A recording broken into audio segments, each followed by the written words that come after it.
Hey guys, so video just seemed like the smartest way to do this because it's a long story and y'all know I can make a long story longer, but I'm going to try to clip this into little bits so that it is, so you can take it down at any rate. I am going to Israel. The date I am leaving is January the 25th. I will fly, all over the world, but I'm going to fly out of Houston to New York and then same day catch a flight from New York to Rome. And then I'll get to Rome and I think early in the morning, and then I'll be there for about a day and a half, and then I fly out from Rome into Tel Aviv. And so January 25th is my date. I leave. January 28th is when I will be landing that morning, I think around 10:15 in Tel Aviv. And then I will be flying home. I think my flight out of Tel Aviv is back to New York. Then I'm catching a flight again is on like the 13th and 14th of February. So it's going to be a little over 2 weeks, about 2.5 weeks that I'll be gone, almost exactly 2 weeks that I will be in Israel. And so this is a calling. This is not just something that I wanted to do. I do want to do it. I am more excited than I could probably even put into words. And that's because of the way that the Lord brought this about and the clarity with which he brought it about, so that there is a confidence in my spirit. And it is a confidence and a clarity that I actually haven't had for about 15 years. The last time I remember being this confident is when I was adopting my precious Mia, who is now 15 years old. So at any rate, it has been quite a journey over these last few months. And it started in August. I want to say it was about August. I was just at home, and I'm going to change this because the lighting keeps freaking out. Let's see if that'll make it stop doing that. Good grief. Okay. Sorry. In August, I was at home, and there's another story about July when my dad had a heart attack, and he, that's a whole different story. But there were some very specific things that the Lord did during that time. And one of those things was he used some worship songs that my sister had sent me to really speak to my heart and just change the whole entire atmosphere around me, which then allowed for when my dad called me that same night and told me that he'd had a heart attack, there was just a different atmosphere in my heart and in my home because the Lord had prepared me that way. So much like that experience, which was tremendous and just unbelievable, this experience was also that way. It started the same way. My sister sent me, God bless you, Lisa, I love you. My sister sent me just a podcast of a friend of ours that we went to youth group with named Jesse Reeves, and he had done a podcast for, I guess it was for Worship Leader magazine, and which I had never really heard of, but at any rate, she sent me this link, and I was like, oh, cool, I'll listen to this. And so just days before this, I had literally been Googling because this desire to go to Israel has just been growing and growing in my heart. And again, this is back in August, but I would say for about a year and a half before that is when I really just started feeling a pull, like more than just this is a bucket list and it'd be really nice. I was feeling an actual pull to get to Israel, and like I needed to be there. I wanted to go to the Mount of Olives. I wanted to meet Jesus there on that sacred ground. And so at any rate, I pull up the podcast, but I had a couple of days earlier been Googling and trying to find a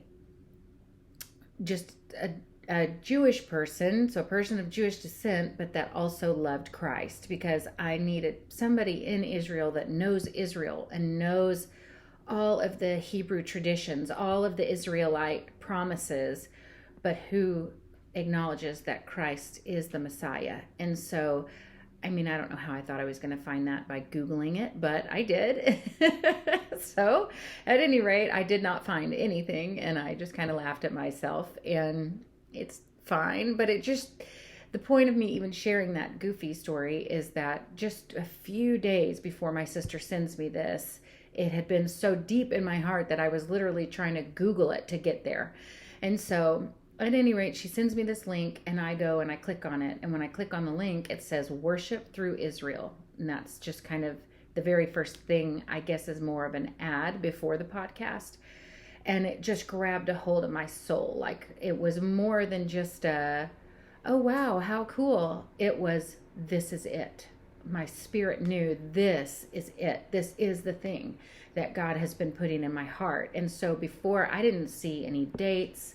Really, the only information that was there was when the deposit was due and how much the deposit was. And so when I clicked on that, I had no comprehension of what was coming next, but I knew in my spirit, this is it.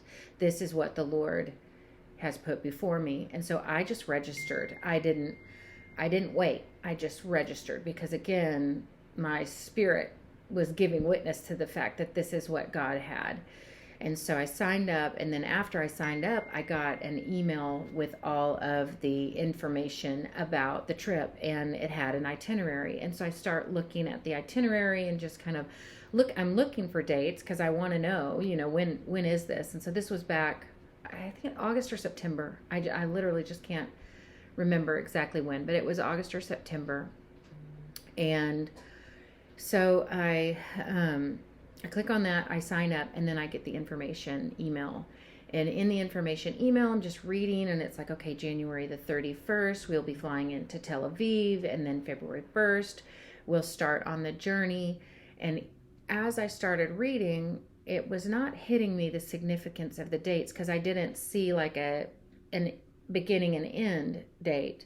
I'm just looking at individual dates and the places we're going to be. And it's like worship in Capernaum, worship on the Sea of Galilee, worship in Jerusalem. And that's when it grabbed me. I saw the date February 3rd. And as you know, but I will remind you just for the sake of the whole story, Jacob passed away on February the 5th in 2013. And so February the 5th is a very sacred day to me. But even, starting February the 1st, but really February the 3rd is when there becomes a gripping, almost suffocating dread that we're almost to the 5th, which is the day that my precious, beloved firstborn son was taken from the earth. And I can't explain what it is. Some of you share grief with me in the loss of a loved one. Some of you even share the grief of the loss of a child with me. And so I know you well understand that gripping, suffocating feeling that comes leading up to the day of loss. And so at any rate, that's when it kind of hit me, oh gosh, I don't typically share that date with a lot of people because it is so sacred to me. It is a day where only the Lord can meet me where I need to be met. And of course, I share that day with my children because it is a day that they experience that same devastation and that same feeling that I feel. So at any rate, now my mind is awake, I can say. That's just the best way I can say it is I am fully alert to the importance of these dates and the significance of these dates. And then I get to the 5th. And well, on the 4th, it was worship in Jerusalem. And it's just to think about being in the holy city and worshiping in that place is pretty breathtaking. And just before this, I guess, in my journal, maybe back in June or something, I had asked the Lord for a fresh revelation of his love. And not an initial revelation of his love. I know God loves me. There is no doubt in my heart or my soul the depths of which God loves me. But it's sometimes I just need a reminder, a fresh revealing of it. And so I asked very specifically that he show me his love more than I could even ask or imagine. Not because he needed to prove himself to me, but just because my soul was weary and needed it. And so at any rate, that was before. Well, then I'm reading these dates and it is hitting me. He is answering my prayer in a way that is much bigger than I could have asked or imagined. And so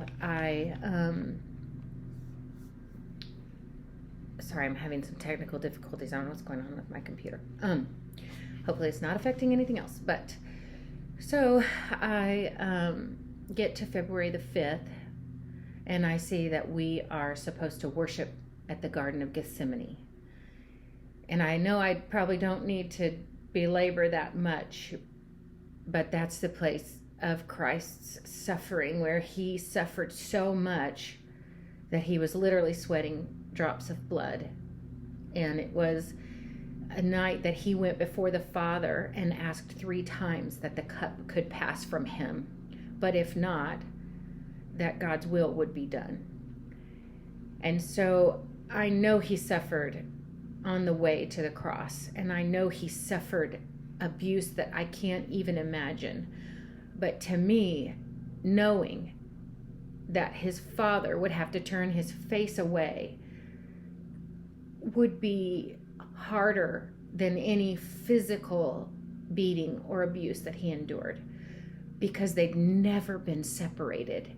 He and the Father were one, and they were always one, and they'd never been apart. And now, because he was taking on my sin, the sin of the world, his own Father would have to look away from him, and he would truly be separated from the Father, which would be the depths of hell. And so it just wasn't lost on me, the significance of that place of suffering, and that Jesus was inviting me to that place to be with him on the day of my greatest suffering. And then, because the story never ends there, God, through his redemptive nature and power, even through this trip, was showing me the next day, on the 6th, we were to worship at the garden tomb. And of all the things that your spirit and your soul need after a February 5th moment of loss, is a February 6th reminder that Jesus is not in the tomb. He is risen. And my son, therefore, my Jacob, is risen too, and he is with Jesus in glory. And so I just sat, just tears, and my mouth just kind of open, understanding that this goes so much further than what I could imagine. And so that was the initial call to me, the initial invitation to me. And then the story gets even deeper from there. And so, I think I'm going to stop this video here, and then I'm going to do it in another video, because I just feel like in little chunks is probably the best way to tell this story. That's how it happened, was in little chunks. But that was the initial understanding. God had been putting that in my heart to the point where I was praying for him to bring me to Israel. Then I was Googling a way to try to get there on my own. And then he provided this rich opportunity, which just really is massive in its implications. So I just wanted to share that bit with you, and I will share another bit later. Love y'all.